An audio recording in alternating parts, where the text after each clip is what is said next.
While we're going to find out on that. I mean, let me have my case back. I'm taking the six back.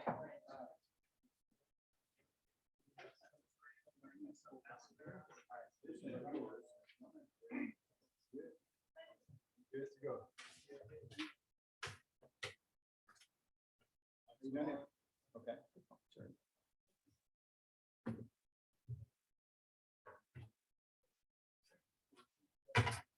Time off.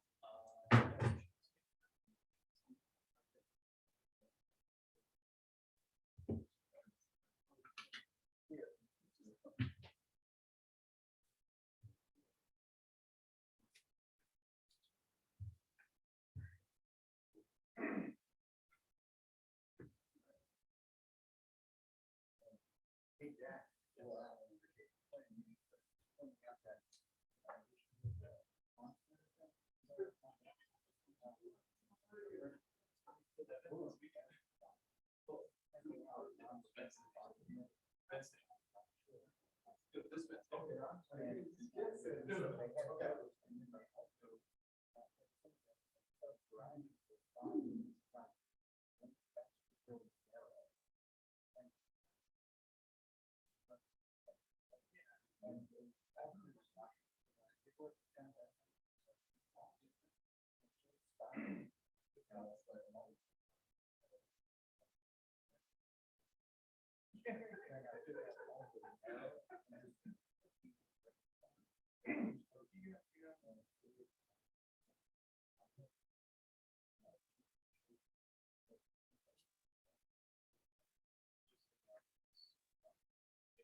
Oh, yeah. Yeah. You know, in design.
Julia, you look a little different. Much different. Wow, you sound different too. How you doing, buddy? Doing pretty good. Good.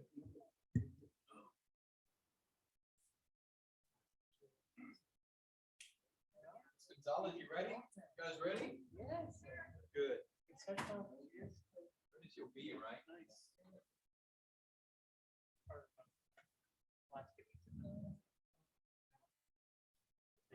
What's up, Mario? What's up, buddy?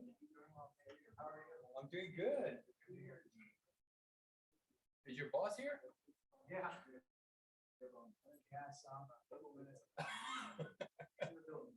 So he's in the building.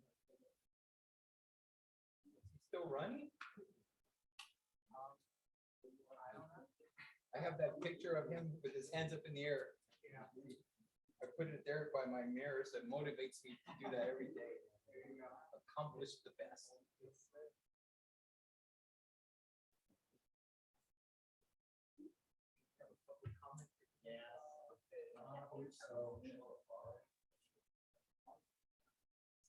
How you doing, bud?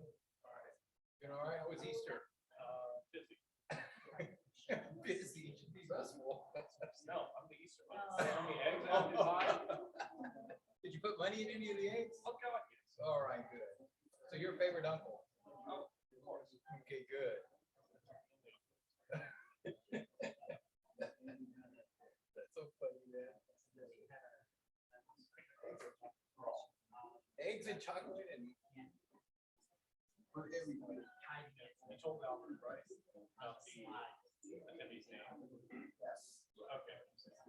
Shut up. I think Les said she may not. I think taking care of her issue. You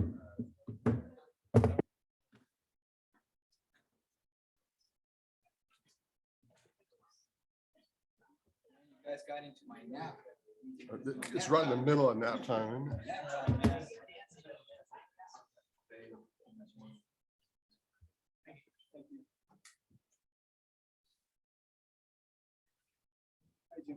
How's it going? All right. It is. You guys got into my nap. Yes. Is it every day or just on Mondays? Just every day. 2:30 to 4:30. Yeah. So what do you like hot tub 1:30 to 2:30 and then now? Sauna. Steamer. I was wear watch. You wear watch? I do not wear watch. Used to when I was young. My brother loved watching. I collect, Yeah. He's doing that. especially during the pandemic. Crazy. Just ordering them. Yeah, I mean, because, just worrying, I was watching them on YouTube. Vintage watches, used watches, so I started buying. Like on eBay or something? Or From dealers? from the dealer. Dealers. Yeah. So there are a couple of guys who do that. Mhm. 2 years after we got models. That's the only watch I don't wear. And that's because it would seem like it's time to sink. Should wear it more, but I wanted it. I mean, I've only worn it a couple of times. What is that one? This one is the James Bond. This one, I saved all my pennies. The band is sort of what sets it I apart. love it Yeah. because it's like the 70s. Yeah. Reminds me of my dad. So I That love is it. very vintage. It's very vintage and I want it. It's a 007, No Omega's, Time to Die. Omega's such a great watch. Yeah, but like I Yeah. said, I saved my money on it. It's And beautiful. this watch, if you can see, I still got the plastic Yeah. on all my watches. And it already went up and down. But there's a couple of guys who they what I did? He owns Captain. Those guys all go for so kind of get this thing and you just share. They all trade amongst each Yeah, other. we trade among each other. So So they got one that I like, but they want money. That's not how it works. No. Okay. We ready? Yes, sir. Ready. This meeting is called to order. Mr. Truman, has anyone signed up for public comment? Good afternoon, Commissioners. Les Truman, General Counsel. We have one registrant for public comment. We have Ms. Laurel. Ms. Laurel, if you could unmute yourself and proceed.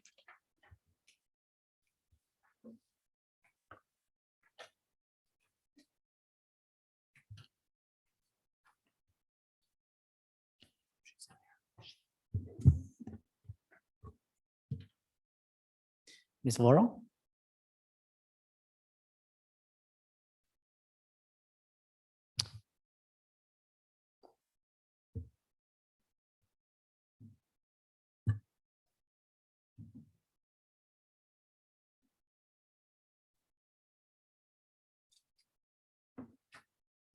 That's what we got. All right, Thanks. thank you very much, Mr. Troman. Good afternoon, Ms. Gonzalez. Let's see, on agenda item 3, no cases to reconsider on agenda item 3. That is correct. No cases under agenda item 3. Let's move to tax liability cases under agenda item 4. We have one tax case on docket 16. Yes, we have one tax liability case. That is case number TD 22-002-0122. Commissioner Dimerson, I agree with staff recommendation. Commissioner Alvarez. I agree with staff's recommendation. Mr. Chairman, Agree with staff recommendation. thank you. No fair housing cases on agenda item 5. Correct. No There- wage claim cases on agenda item 6 for docket 16 that have been pulled for additional discussion. That is correct. There are no wage claim cases pulled for additional discussion. However, there are additional wage claim cases to be voted. You should have already received the short form dissent list. I move we accept staff recommendations on the remaining wage claim cases on docket 16.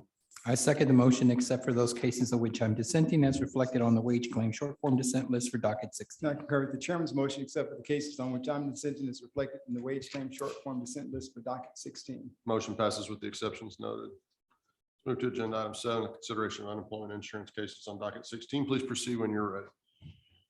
Ready? Case number 2623817. Commissioner Dimerson. The commission should grant a rehearing in this case. The employer could have had additional witnesses testify at the AT2 hearing, but they were working at the time. In addition, in its appeal to the commission, the employer states that it has 4 eyewitnesses that can controvert the claimant's testimony. Since the employer's witnesses were working during the AT2, we should grant a rehearing in this case so that their testimony about the job separation can be taken from those witnesses. The decision is correct. The hearing packet was not delivered until after the hearing date. Since the claimant established by credible and persuasive testimony that he did not receive the hearing packet, he established good cause for missing the first hearing regarding the separation. The employer initially provided TWC to TWC that the claimant was discharged for failing to grasp his duties. After the claimant was qualified, the employer provided new allegations that the claimant was discharged for having adult magazines at work. The owner admitted during the hearing that he had been aware of the magazines and had allowed the claimant to have it on the premises. Regarding allegations of reckless driving, the employer admitted the company vehicle had expired licenses and registrations, a broken seatbelt, and unbalanced tires. Further, they admitted chains sometimes came loose. The employer did not provide any firsthand testimony of reckless driving.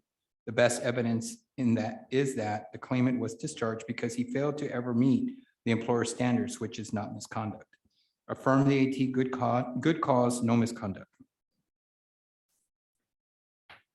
Rehear. We will rehear the case. Case number 2668872. Commissioner Alvarez. This case should be reheard. The record in the AT hearing was not sufficient to support a ruling on the severance pay issue. The record was not developed regarding what time period, if any, was covered by the severance pay. And there was no testimony as to whether the severance pay was required under the employer policy or agreement. We should rehear the case on these issues. The appeal tribunal decision should be modified. The claimant received severance pay in a lump sum. The claimant stated in his AT appeal that he received 2 weeks worth of severance pay. Accordingly, the claimant should be disqualified for 2 weeks. We should therefore modify the AT decision, severance pay disqualification from October 11, 2020 through October 24th, 2020. Recalculate overpayment, change employer status to party of interest.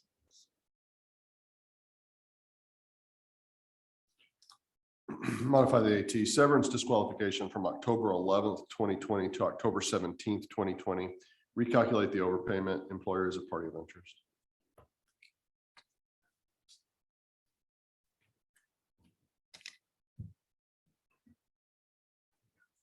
We do not have a majority vote. Commissioner Alvarez, you have rehear, correct?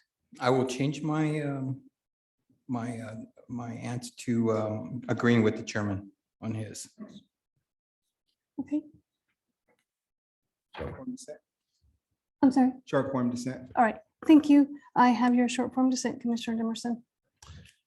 Case number 267-8527. Commissioner Alvarez, The decision is not correct. Requalification is an issue that fits into the wage credit category.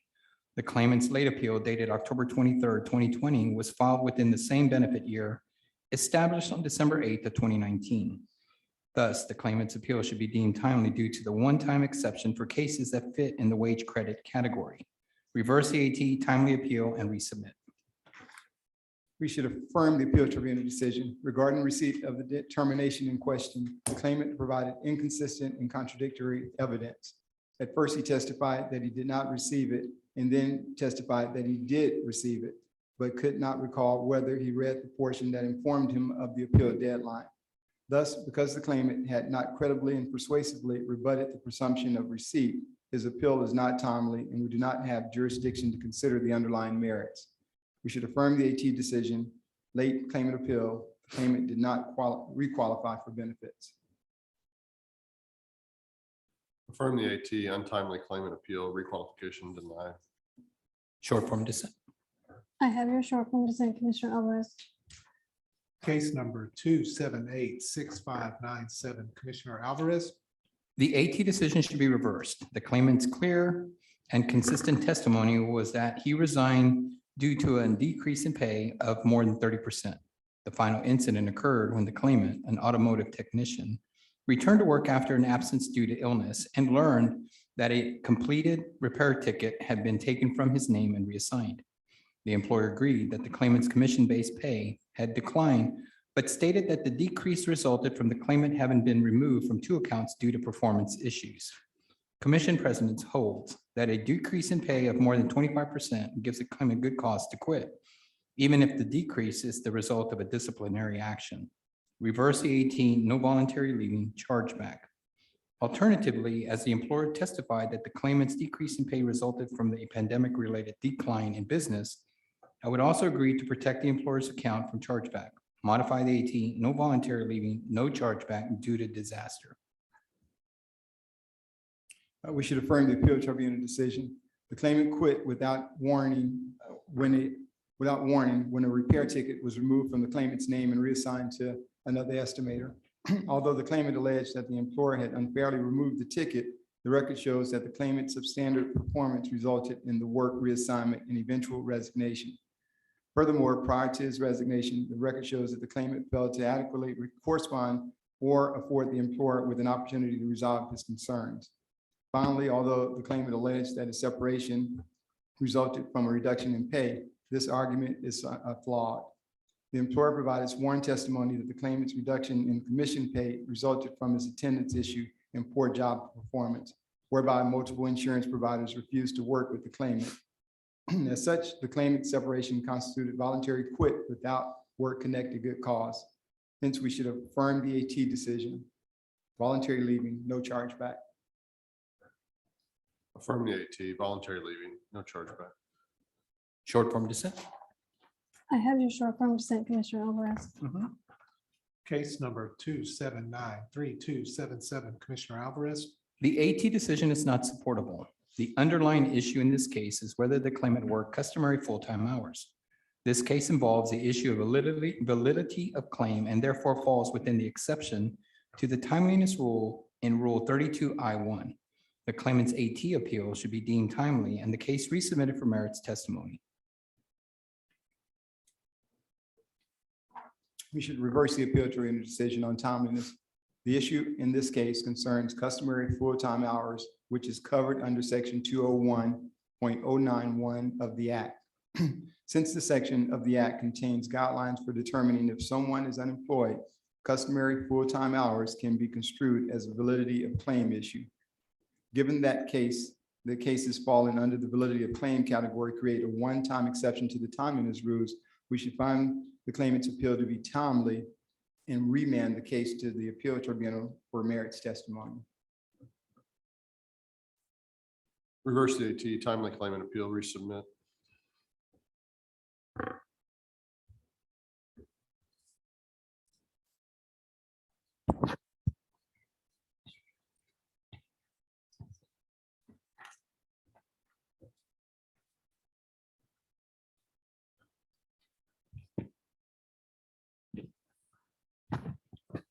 Okay, we will resubmit the case. Thank you.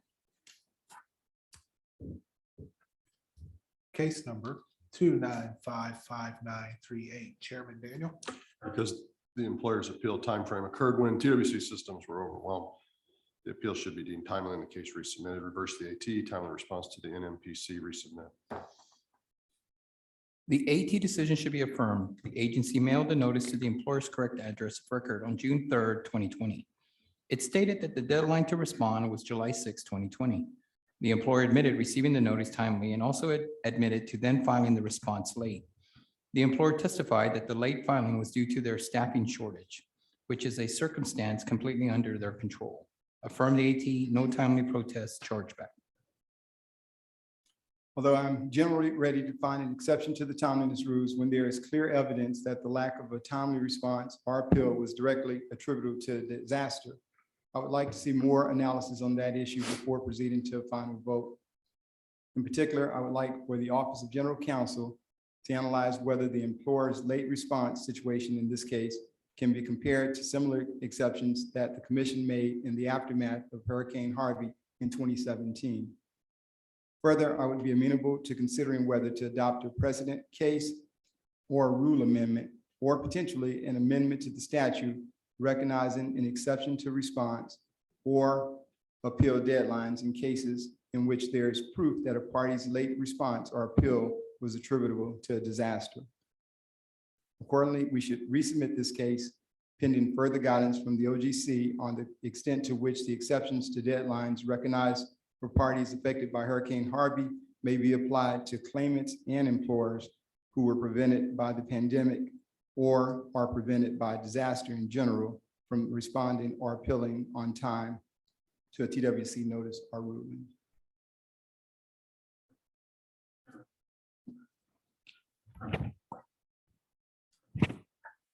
All right. Ms. Gonzalez, if this will help, I will agree with Demerson to resubmit and request memo to OGC. Okay, then we will resubmit the case after a memo to OGC. Thank you. Case number 299250. Commissioner Demerson. We should reverse the appeal to render decision. The employer in this case uses the SIDES system, it's SIDES system, for receiving claim notices and responding to claims. The employer credibly and persuasively testified that it's filed its response to the notice of claim within the time period communicated to the employer by SIDES. In support of its position, the employer provided screenshots of the information SIDES provided. UIA and OS was not able to confirm whether the screenshots were from the SIDES system. This leaves us with the employer's uncontradicted evidence that it responded timely according to the information it provided. Furthermore, the SIDES system shares information with TWC. The employer was reasonably to rely on the response deadline the SIDES system displayed. While this information may have been inaccurate and we still do not know what caused the wrong date to be shown on the screen, the employer should not be penalized for a technological error. Accordingly, we should reverse the AT decision. The employer filed a timely protest to the notice of claim.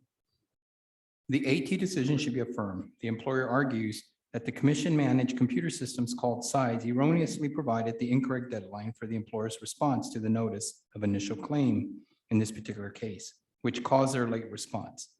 The document with the erroneous appeal deadline that the employer claimed is from Sides is not from Sides. Rather, it is from the employer's own internal computer system or its UI representative's computer system. The employer's late response was the result of commission error or misinformation.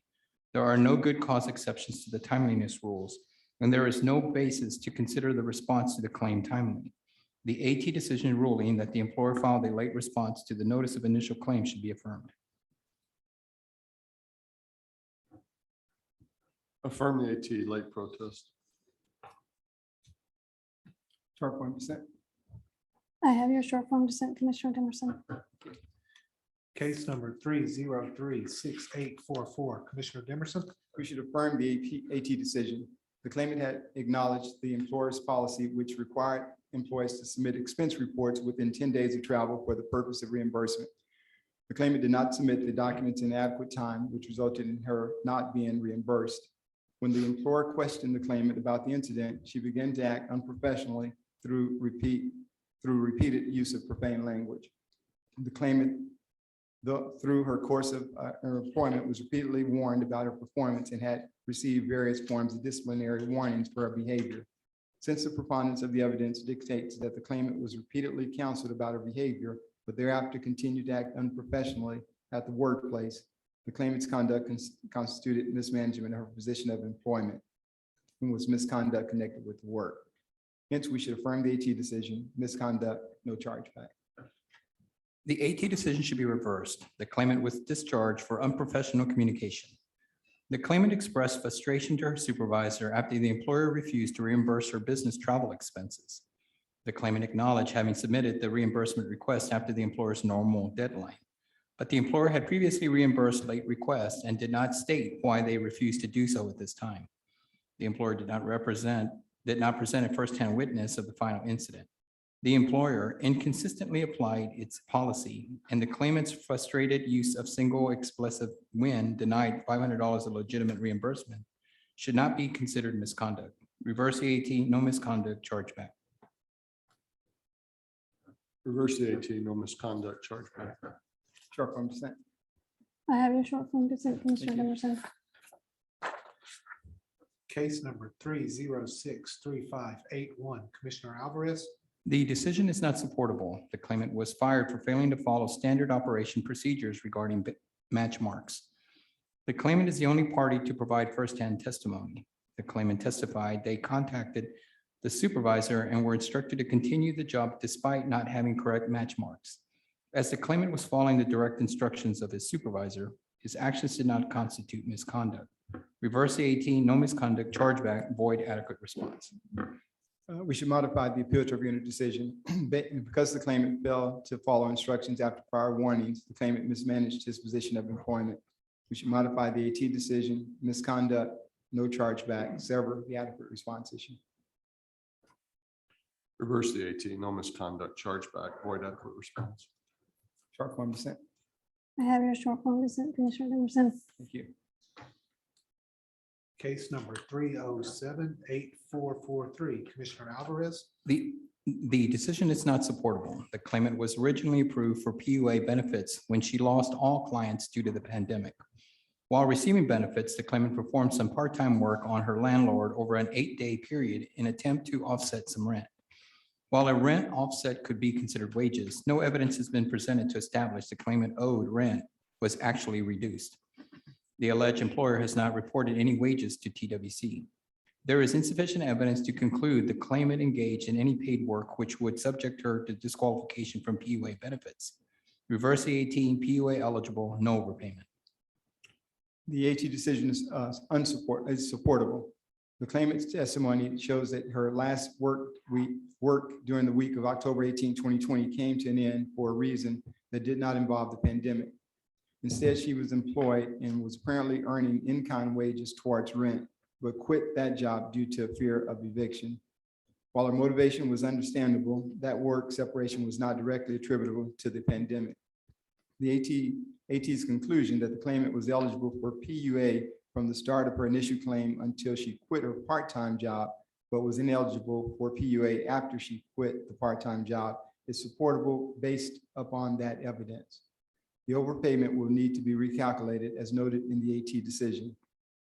Accordingly, we should affirm the AT decision. The claimant is ineligible for PUA beginning October 18, 2020. Recalculate the overpayment. Affirm the AT, PUA not eligible beginning October 18, 2020, recalculate overpayment. Short form dissent. I have your short form dissent, Commissioner Alvarez. That was the last pulled case on docket 16. There are cases remaining to be noted. You should have received the short form dissent list. Move accept staff recommendations on the remaining UI cases on docket 16. I second the motion except for those cases of which I'm dissenting as reflected on UI short form dissent list for docket 16. I concur with the chairman's motion, except for the cases on which I'm dissenting as reflected in the UI short form dissent list for docket 16. Motion passes with the exceptions noted. This brings Thank us to the end of agenda items 3 through 7. We'll take a short break. Thank you. Thank you.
I was at Cedar Valley College.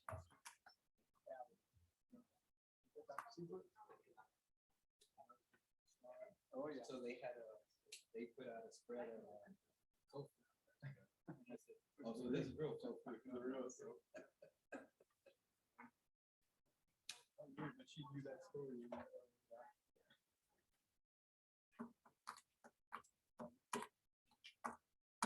We ready? This is agenda item 8. PC to amend chapter 800 general admin implement SB 1113 TANF state tax refund.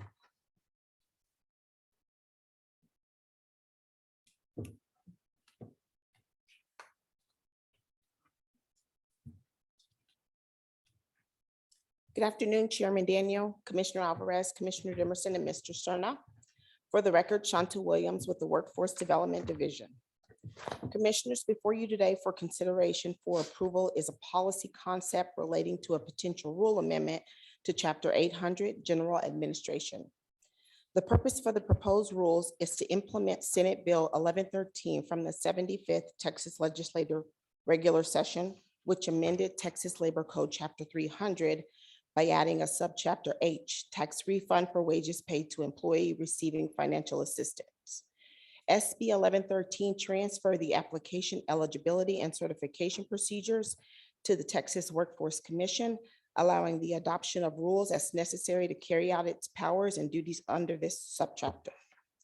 The application and eligibility certification procedures have been operated by TWC staff since 1997, but rules to operate the program have remained under the Comptroller of Public Accountants rules under 34 Texas Administrative Code 3.4. The Comptroller's Office is currently reviewing possible amendments to 34 TAC that would eliminate reference to eligibility determination in its rules. Staff recommends amending Chapter 800 to establish TWC rules to clarify the requirements and eligibility determination effectively implementing and interpreting SB 1113. This concludes my presentation, and I'm available to answer any questions that you have. Comments or questions? None here, Chairman. None. Is there a motion? Chairman, I move that we approve the policy concept for establishing rules under Chapter 800, Subchapter M, and post to the website for informal comment as discussed by staff. A second. It's been moved and seconded. We're unanimous. Thank you. This is agenda item 9, policy concept to amend chapter 815 UI to implement SB 695.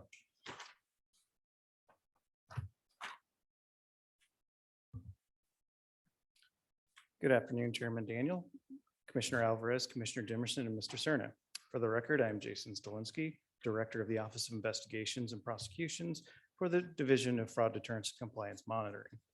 Before you today is a policy concept to amend the Chapter 815 unemployment rules. In the 87th regular legislative session, the legislature passed and the governor signed Senate Bill 695. SB 695 was a TWC initiative which amended Texas Labor Code Section 213.032A pertaining to how notice of assessments are served. With the passage of SB 695, TWC can now attempt service by personal delivery or certified mail and then by substitute service if the primary attempt is unsuccessful. The proposed rules addressed by this policy concept are necessary to implement and interpret SB 695. Administrative rules would provide staff with guidance for issuing notices of assessment, as well as inform those who may receive them on the ways in which they may be served. To effectuate this, staff is recommending proceeding with the rules that address each new subparagraph of SB 695, as well as the legislation in general. Areas addressed would include who may attempt service, which addresses can be used for service, definitions and limitations, how to contest service, multiple service attempts, and potential methods of effectuating substituted service. To accomplish this by rule, staff recommends amending our Chapter 815 rules to add a new subchapter H, collection action. Today, staff seeks approval to move forward with developing the proposed rules as outlined in this policy concept. I am available for any questions you may have. Comments or questions? None here, Chairman. None. Is there a motion? Chairman, I move that we approve the policy concept for the amendments to Chapter 815 to add Chapter H, collection activities as discussed by staff. Second. It's been moved and seconded. We're unanimous. Thank you. This is agenda item 10, policy concept to amend chapters 850 and 856, VR and post informal public comment. Good afternoon, Mr. Chairman, Commissioner Alvarez, Commissioner Dimerson, and Mr. Cerna. For the record, Cheryl Fuller, Vocational Rehabilitation Division. Commissioners, before you today for consideration is a policy concept to amend Chapter 850, Vocational Rehabilitation Services, Administrative Rules and Procedures, and Chapter 856, Vocational Rehabilitation Services. The purpose of this proposed rulemaking is to amend Chapter 850 to adopt rules required by Texas Labor Code, Section 352.104, and to amend both Chapters 850 and 856 to align to federal regulations more clearly and to improve overall clarity and consistency in these chapters. Most of the proposed amendments are a result of stakeholder comments received during our most recent 4-year rule review. The stakeholder input was very helpful in identifying opportunities to improve the clarity and consistency of our rules for our partners, stakeholders, and customers who may refer to them to understand how our program operates. Examples of the proposed amendments to both Chapter 850 and 856 include adding definitions, updating acronyms, removing duplicative language, and assuring that the rule language more specifically and fully aligns with federal regulations. In addition, the Rehabilitation Services Administration recently provided policy clarification on post-employment services. So the proposed amendments will align with that guidance. And finally, we propose to incorporate into Chapter 850, Section 352.104 in the Texas Labor Code regarding training and supervision of counselors. Through our internal procedures, we are currently in compliance with the statutory requirements regarding monitoring and oversight of VR counselor performance. We propose a new section under Chapter 850, Subchapter A, to implement the rule adoption requirement in the Labor Code. Staff recommends amending 40 TAC Chapter 850 to adopt rules required by the Texas Labor Code and to amend both Chapter 850 and 856 to align with federal regulations and clarify the rule language. This concludes my presentation, and I'm available to answer any questions you may have. Comments or questions? None here, Chairman. Is there a motion? Chairman, I move that we approve the policy concept for amending Chapters 850 and 856 as discussed by staff. Second. It's been moved and seconded. We're unanimous. Thank you. Thank you. This is agenda item 11 to amend chapter 849 TAA and publish in the Texas Register for public comment.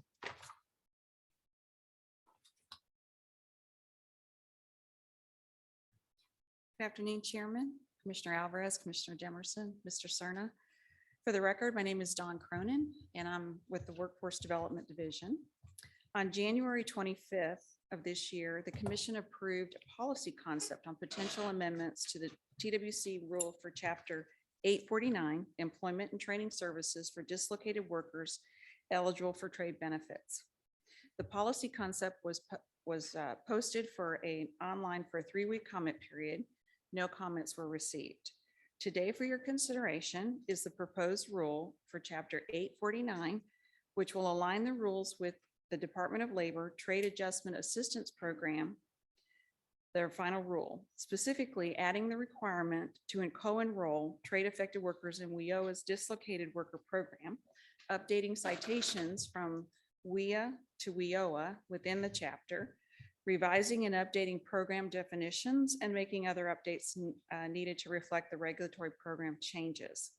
Additionally, the proposed rule serves as the 4-year rule review of Chapter 849 as required by Texas Government Code, Chapter 2001.039.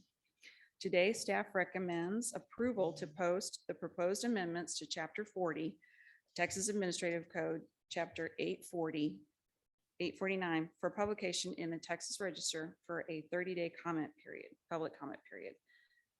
And I'm available to answer any questions you might have. Comments or questions? None here, Chairman. None. Is there a motion? Chairman, I move that we approve the proposed rule amendments to 40 TAC Chapter 849 for publication in the Texas Register and public comment as recommended by staff. Second. It's been moved and seconded. We're unanimous. This is agenda item 12, DP, for the reallocation of AEL funds.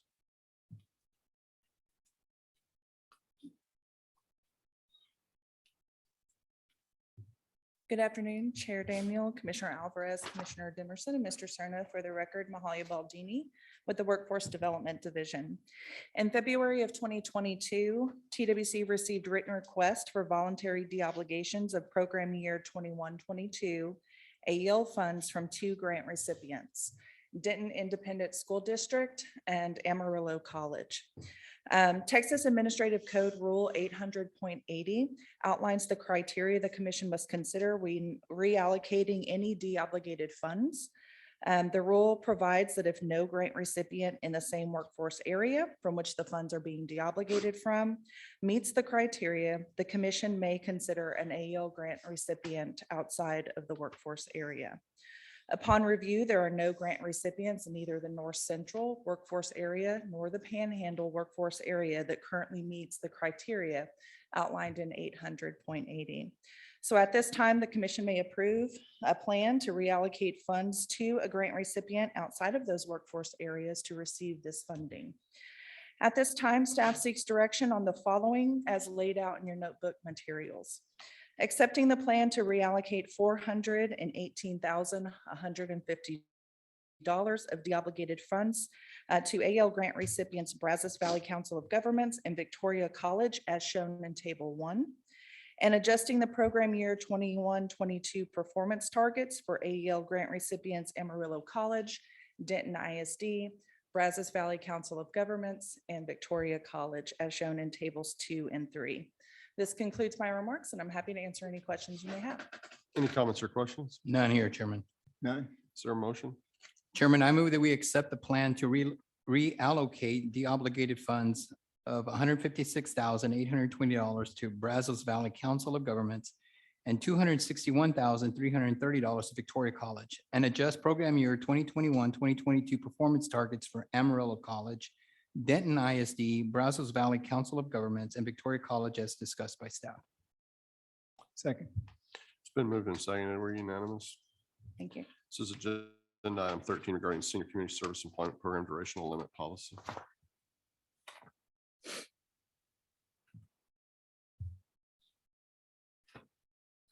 Good afternoon, Chairman Daniels, Commissioner Alvarez, Commissioner Dimerson, Mr. Cerna. For the record, Sandra Williams, Workforce Development Division. The Senior Community Service Employment Program, or CSEP, is a community service and work-based job training program for older Americans administered by the United States Department of Labor, DOL. CSEP participants gain work experience in a variety of community service activities at nonprofit and public facilities. Participants work an average of 20 hours per week and are paid the highest of federal, state, or local minimum wage. This training serves as a bridge to unsubsidized employment opportunities for participants.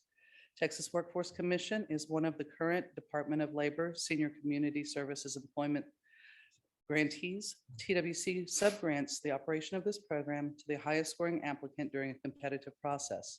In December 2020, TWC awarded to a new subgrantee to provide these services in 84 counties in Texas. DOL selects other national grantees in Texas for the remaining counties through a competitive process.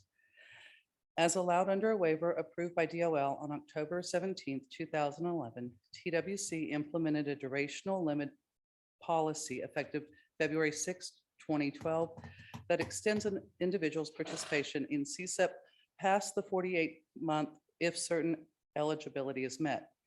A durational limit waiver allows for temporary extension of 12 months per waiver if the participant meets at least one of the following statutory waiver factors: is 75 years of age or older, meets Social Security age requirements but does not receive Social Security benefits, or lives in an area of persistent unemployment and has severely limited employment prospects.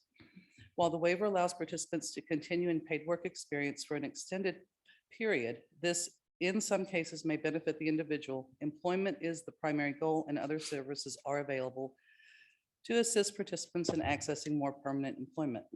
TWC has operated under a durational limit policy since February 6th of 2012. A durational limit policy is not required by the Department of Labor.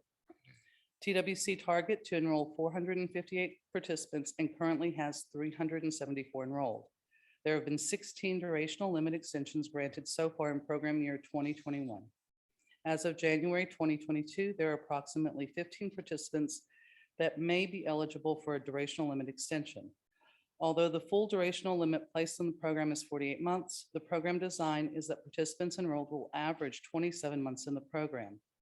Durational waivers allowing individuals to remain in the program past the 48-month limit impact the program design by increasing the average time that participants are in the program. The current grantee has a plan in place to ensure that all participants enrolled do receive assistance in transitioning to unsubsidized employment. The proposed change is to eliminate the durational limit policy, requiring all participants to obtain training, support services, and unsubsidized training within the maximum 48-month individual participation duration. This will encourage proactive individual employment plan, IEP, reviews, and promote diligence in training, job searches, and job placement. Participants who are unable to obtain employment within 48 months will be referred to local area service providers for assistance after the program exit. If approved, adequate notice and other services will be provided to allow for a streamlined transition. Staff recommends eliminating the CSEP durational limit policy. This concludes my presentation, and I'm available for any questions. Comments or questions? Chairman, I have a comment. First of all, I'd like to thank staff for the work they put into this discussion paper and for meeting with my staff about this important item. And I've met with staff multiple times concerning this particular agenda item. While I understand the concern that continuing a 12-month duration limit waiver will impact the program by increasing the average time of participation, currently with the waiver allowed, we have an average participation time of 22.5 months, below the intended design of 27 months. Individuals seeking the waiver are limited to those over 75 years of age, unable to draw Social Security, or live in areas with persistent unemployment and with limited employment prospects. Although the Texas economy is recovering rapidly, we are in a period of uncertainty due to high inflation. I am not certain that at this time it's best time to reduce the ability for qualified individuals to work and provide income for those households. If the interest is in opening available slots in the program and reducing the time of participation, I would prefer for it to be because we have been successful in finding participants outside employment. If we need be, we should reach out to participants and provide assistance earlier to ensure every opportunity to bridge the unsubsidized employment. We should strive to achieve our goal through sustained success and not by placing greater limits on participation. At this time, I would not be in favor of eliminating the 12-month waiver for participants in this program. Comments or questions? None here. Is there a motion? Chairman, at this time, I would not like to make a motion on this agenda item. I move we approve the elimination of the Senior Community Services Employment Program Duration Limit Policy as recommended today by staff. A second. It's been moved and seconded. Commissioner Alvarez, how would you vote? I'm not voting in favor of it, for the record. Commissioner Demerson? In favor. Vote in favor. Motion carries. So agenda item 14, fiscal year 23, program year 22, AEL program funding planning estimates. Good afternoon, Chairman, Commissioners, Mr. Cerna. For the record, Chris Nelson, Chief Financial Officer. This afternoon, you have before you the fiscal year 23, program year 22, adult education and family literacy planning estimates for the contract starting July 1, 2022. These estimates are based on recently received Department of Education planning estimates and the available grant balances from prior years.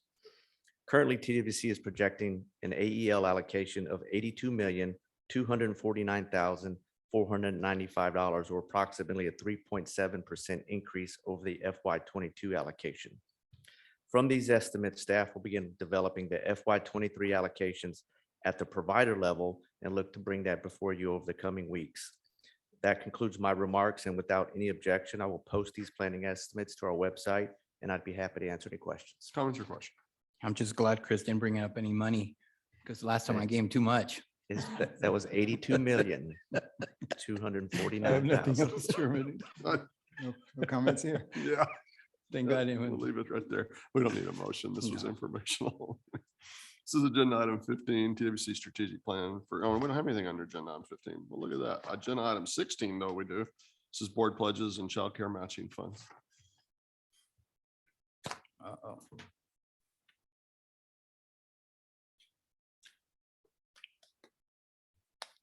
Good afternoon, Chair Daniels, Commissioner Alvarez, Commissioner Demerson, Mr. Cerna. For the record, Sandra Williams, Workforce Development Division. The Texas Workforce Commission allocates federal funding for child care services from the Child Care and Development Fund to local workforce development areas for a portion of the CCDF funding. Local workforce development boards are required to secure and submit local matching funds to TWC in accordance with federal regulations and TWC Chapter 809 Child Care Service Rules and TWC Chapter 800 General Administration Rules. Boards submit annual local match pledges from private and public entities to secure federal child care funds pursuant to Section 809.17 and to maximize resources for child care needs in the community. Supporting documents include 2 board contract year 2022 match agreements from one board, which is Capital Area. Boards have secured 107.58% of the statewide local child care match for BCY 22, with all boards either meeting or exceeding their local match target. Staff recommends child care pledges for donations, transfers, and certifications for expenses for BCY in the amount of $509,674 be accepted. I'm happy to answer any questions. Comments or questions? None here, Chairman. No. Is there a motion? Chairman, I move that we accept pledges for board contract year 2022 child care matching funds in the amount of $509,674. Second. It's been moved and seconded. We're unanimous. Thank you, sir. Thank you. This is agenda item 18, tranches 2 and 8 of the COVID stimulus funded child care initiatives.